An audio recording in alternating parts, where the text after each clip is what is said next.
మీ business ఏదైనా మీ ఊర్లో promotion చేయాలంటే అది సుమన్ టీవీతోనే సాధ్యం. ఇప్పుడే సంప్రదించండి. దేశంలో బీజేపీ కాషాయ జెండా 3 అద్భుతమైనటువంటి విజయాలు సాధించబోతున్నాయి.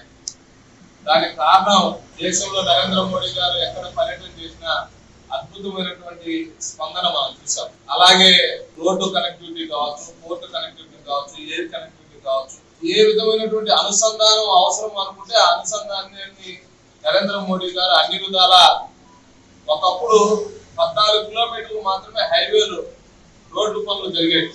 అది కూడా అటల్ బిహారీ వాజ్పేయి గారు ఉన్నారు. నరేంద్ర మోడీ గారు వచ్చిన తర్వాత అది 44 కిలోమీటర్లు ప్రతిరోజు రోడ్ల నిర్మాణం జరుగుతుంది. ఎయిర్పోర్ట్లు కట్టారు, పోర్ట్లు నిర్మించారు.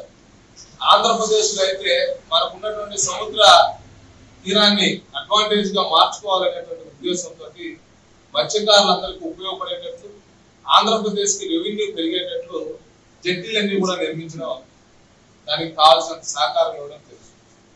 కానీ ఇన్ని రకాలైనటువంటి సహాయ సహకారాలు ఆంధ్రప్రదేశ్ చేస్తున్నా దాన్ని ఒడిసిపట్టుకొని అభివృద్ధి చేయడంలో పూర్తిగా జగన్మోహన్ రెడ్డి గారు వైఫల్యం చెందారు. జగన్మోహన్ రెడ్డి గారి యొక్క పాలన కారణంగా ఒక అరాచకాలకు ఆంధ్రప్రదేశ్ అడ్డాగా మారింది. మద్యం పేరు మీద జగన్మోహన్ రెడ్డి గారు నాసిరకం మద్యాన్ని అమ్మి కోట్లు గడించి జోబీలు నింపుకుంటున్నారంటే దానికి దళారి మిథున్ రెడ్డి గారు. మద్యానికి సంబంధించినటువంటి నాసిరకమైనటువంటి ఉత్పత్తి చేసి అక్రమంగా అమ్మి దాన్ని జోబీలు నింపుకోవడానికి దళారిగా మిథున్ రెడ్డి గారు ఉన్నారనేటువంటి విషయం మనందరం కూడా అర్థం చేసుకోవాలి.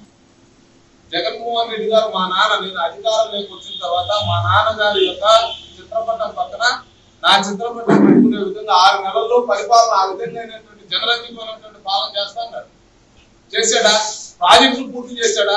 గాలేరు నగిరి, అంజనీవ ప్రాజెక్టు ఎందుకు నువ్వు తగ్గడ పట్టి లేకుండా చివరికి కడప రేణుగుంట నేషనల్ హైవేని కూడా ప్రారంభించలేనటువంటి దుస్థితిలో ఈ పెద్దలు ఉన్నారంటే మనం అర్థం చేసుకోవాలి. వాళ్ళకి ఈ ప్రాంతం మీద, ఈ ప్రాంత ప్రజల మీద కమిట్మెంట్ లేదు. పార్టీకి సంబంధించిన పేట్లన్నీ కూడా ప్రభుత్వ కార్యాలయాలు చేసి ప్రభుత్వం చేసినటువంటి తప్పిదాల మీద న్యాయస్థానాలు ముట్టికారేసిన తర్వాత మళ్ళా తిరిగి కొట్టేయడానికి అయినటువంటి ఖర్చు ఏదైతే ఉందో సుమారు 2,500 కోట్ల రూపాయలు. ఆ 2,500 కోట్ల రూపాయలు ఖర్చు పెట్టింటే రాయలసీమ ప్రాంతం సస్యశ్యామలమైంది ఇరిగేషన్ ప్రాజెక్ట్ అని కూడా పూర్తయింది. అంతెందుకు అన్నమయ్య ప్రాజెక్టు బావుదా నదిలో దొరికేటువంటి ఇసుక ఏదైతే ఉందో దాని ద్వారా వచ్చేటువంటి ఆదాయాన్ని తీసి మళ్ళీ ఈ సంవత్సరం రోజుల్లో ఖర్చు పెట్టింటే అన్నమయ్య ప్రాజెక్టు పూర్తయింది. దాని డబ్బులు దాన్ని ఖర్చు పెట్టాలి. ఆ డబ్బంతా వీళ్ళు దోచేశారు. సో దీని కారణంగా జగన్మోహన్ రెడ్డి గారు కావచ్చు, తన యొక్క పార్టీ అభ్యర్థులందరూ కూడా కుప్పకూలిపోతుంది. గెలిచేటువంటి ప్రసక్తి లేదు. ప్రజలందరూ కూడా వాత పెట్టడానికి సిద్ధంగా ఉన్నారు. భారతీయ జనతా పార్టీ అభ్యర్థులు కావచ్చు, జనసేన అభ్యర్థులు, టీడీపీ అభ్యర్థులు సెలక్షన్ అద్భుతంగా ఉంది. 3 పార్టీల మధ్య సమన్వయం కూడా చాలా బాగుంది. రాజంపేట ఎటువంటి సెంటర్ అంటే ఎటు 1 గంట ప్రయాణం చేసినా ఎయిర్పోర్ట్ పోతాం, ఎటు 1 గంట ప్రయాణం చేసినా లేదా ఇక్కడ ఈ రైల్వే స్టేషన్ అన్ని సదుపాయాలు, నీటి సదుపాయాలు పెట్టుకుని ఎప్పుడో 4 పైపులు లాగి ఇంతవరకు ఆ పైపుల్లో నీళ్లు కొని రాయచోట్లో పెట్టేసి మేము అక్కడ ఉన్నటువంటి స్థానికులకు మేము వ్యతిరేకం కాదు.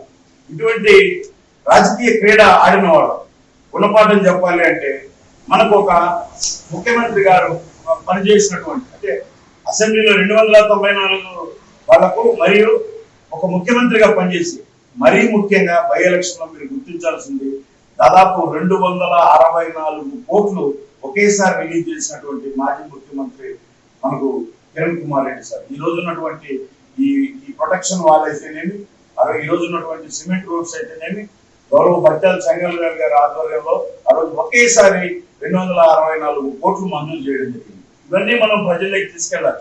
మాట ఇస్తే అభివృద్ధి జరుగుతుంది అనేటటువంటి నాయకత్వం మనకు కావాలి. ఆ విధంగా మన యువకుడైనటువంటి అరవ శ్రీధర్ను అపారమైన అనుభవంతో మన కోడూరుకి ఆల్రెడీ అభివృద్ధికి నిధులు ఇచ్చి దీని మీద పట్టినట్టు ఆయన ఒక 7 నియోజకవర్గాలకు ఇప్పుడు కంటెస్ట్ చేస్తున్నాడు. 294 నియోజకవర్గాలు మెయింటైన్ చేసి వాళ్ళ సమస్యలు విన్నటువంటి నాయకుడు కిరణ్ కుమార్ రెడ్డి గారు. అది గుర్తుపెట్టుకోవాలి. ఆయన ఎక్కువ మాట్లాడతాడు, ఎక్కువ వింటాడు సార్. నేను గమనించింది అదే. ఆయన ఎక్కువ వింటాడు, ఖచ్చితంగా పని జరుగుతుంది.